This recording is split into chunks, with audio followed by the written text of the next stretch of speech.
First question, Leth Narciso, DZRH.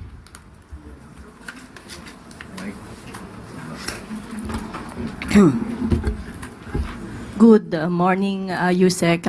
Ma'am, ipinagpaliban po ng Senado yung presentation ng Articles of Impeachment laban kay VP Sara sa June 12 imbes na June 2.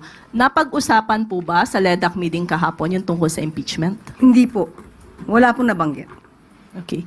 Doon na lang po sa binanggit ni Senate President Chisa Escudero na yun ay para mas matutukan nila yung mga natitira pang priority legislation. Nagbigay po ba ng commitment ang Kamara at Senado kay Pangulong Marcos na ihahabol yung mga nakabinbin pang priority bills? Yes, opo. Actually, napag-usapan po. May 4 po na priority bills na napag-usapan sa LEDAC. At ito po yung National Government Right-Sizing Program.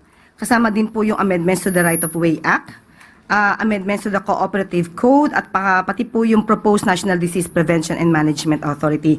Ayon nga po sa report, ito pong National Government Right-Sizing Program, ito po ay aprobado na po sa House of Representatives at maganda po talagang ito ay maipasa. Sa kasalukuyan, ito po ay nakapending po sa Senado at mas maganda po ito ay magiging maisabatas na po dahil kapag po ito ay naisabatas, mas magiging maganda po ang serbisyo maibibigay sa taong bayan dahil matatanggal na po ang mga redundant, overlapping, unnecessary functions and programs ng ibang mga ahensya at mapapalakas pa ang ibang ahensya na mas kakailanganin pa ng additional na pondo. Yun lang po muna ang aking maibibigay na detalye. Eden Santos, Net 25.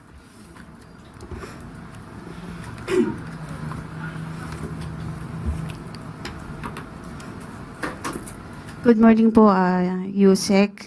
Good morning. Po. Sabi po nung lead counsel po ni former President Rodrigo Duterte na si Attorney Kaufman, and I quote, "The real prosecutor in this case is actually in Manila. Sitting in his palace, he's the person who threw President Duterte over here to The Hague." Any comment po from the from the palace? Is that you, Attorney Harry Roque, talking? We thought it was Attorney Harry Roque making such comment. Well, anyway, it is very apparent and very obvious that Attorney Kaufman is being surrounded by fake news peddlers. He doesn't know the timeline. He doesn't know the facts of the case. He should be concentrating on his job as a counsel, not in engaging in rumor mongering. Thank you. Harleen Delgado, ABS-CBN. Good afternoon, Yusek. Yusek, we would just like to get a comment sa pinost ni Senator Amy Marcos. It was a photo with Attorney Nicholas Kaufman, and in her caption, she said, allow me to quote her, Yusek, "Hindi ako naghintay ng 39 years para lang magkamali muli. May Marcos na natuto sa kasaysayan." Any response po? Masaya po na umaamin po si Senator Amy Marcos sa kanyang mga pagkakamali. Pero nung aking tanungin po ang Pangulo patungkol po dyan, ang kanyang sinabi po ay no comment. Yun lang po. Crizel Insigne, IBC 13. Yusek, baka ilang beses na po sinabi ng Pangulo niya na ayaw niya sa impeachment. And may nagsasabi rin po na parang yung pag-ayaw daw po ng Pangulo sa impeachment ay kahulugan na ayaw niya ng transparency and accountability. Ano po reaction ng Palace po? Opo, maliwanag po ang sinabi ng Pangulo na sa simula po ay ayaw niya talaga po ng impeachment dahil maaaring meron pong ibang mga legal na pamamaraan kung dapat mapanagot ang dapat mapanagot. Pero ngayon po ang Vice Presidente po ay impeach na. Wala na po sa kamay ng Pangulo ito. Yun naman po ay kanyang suggestion lang kung maaari ay ayaw niya ng impeachment. Ang sabi po ng Pangulo, proseso.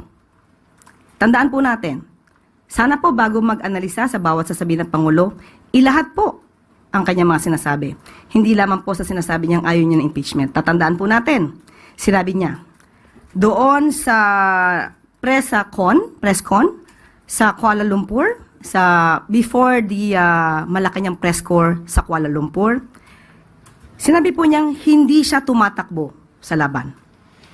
At kanina sinabi rin po niya, nung naibalik na po si dating Congressman Arn Teves, sinabi rin po niya na the people is assured that lawlessness will not go unpunished. Sa pagkakataon pong itong impeachment trial, alam po natin that impeachment trial is not the business of the executive. Hindi po makikialam ang Pangulo patungkol po dyan, pero sinabi po niya na dapat umandar ang proseso. Irespeto ang due process. So, ito po ay nasa kamay na ng mga prosecutors, nasa kamay na po ng Senado. Pag sinabi po nating proseso, dapat sundin ang batas. Ang taong bayan na po ang titingin at maghuhusga sa mga taong nasa loob or maaaring gumalaw para sa impeachment trial. Ang mga prosecutors dapat gampanan ng kanilang trabaho bilang prosecutors. Ang mga senador bilang judges ay dapat din gampanan ang kanilang trabaho bilang senators, judges. Proseso po ang nais ng Pangulo. Huwag po natin kalimutan yan. At sabi nga po natin, tao na po ang magsasabi. Kung ang mga taong ang mga senador po na siya magsisilbing husgado, judges, hurado, ay gagampanan ang kanilang trabaho nang naaayon sa batas at proseso. Last question, Tristan Nodalo, Newswatch Plus.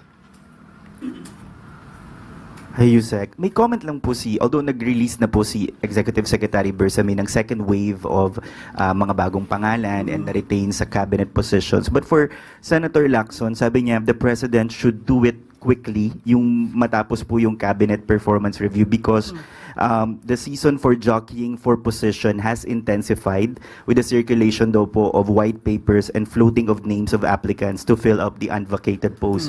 Uncertainty often leads to inefficiency and divisiveness in the ranks. Comment lang po. Alam po ng Pangulo ang kanyang ginagawa. Alam niya po kung paano mapabilis. At sabi nga rin po ni Executive Secretary Lucas Bersamin, sa trabahong ito, dapat mas mabilis. Kung kailangan i-deliver ang tinapay, masarap na tinapay ang dapat na i-deliver. So makakaasa po kayo sa mas mabilis na pag-i-evaluate patungkol po dito sa mga cabinet members at cabinet secretaries and heads of agencies. Thank you, Yusek Claire. At bago po tayo magtapos, meron pa rin tayong good news. Bilang tugon sa panawagan ni Pangulong Ferdinand R. Marcos Jr. na labanan ng fake news at protektahan ang mga Pilipino online, isang breakthrough APP ang na-develop at nagwagi sa kauna-unahang OpenGov Hackathon sa bansa noong May 22. Tinawag itong Tunay, TUNAI, ng developer na si Brad Lim at kanyang team.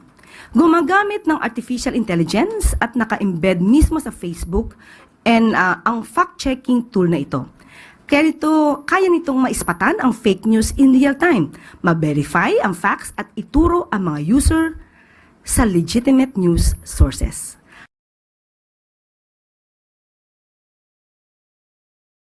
Sa talento ng mga Pilipino at kakayahan nating isulong ang katotohanan sa pamamagitan ng mga teknolohiyang ito.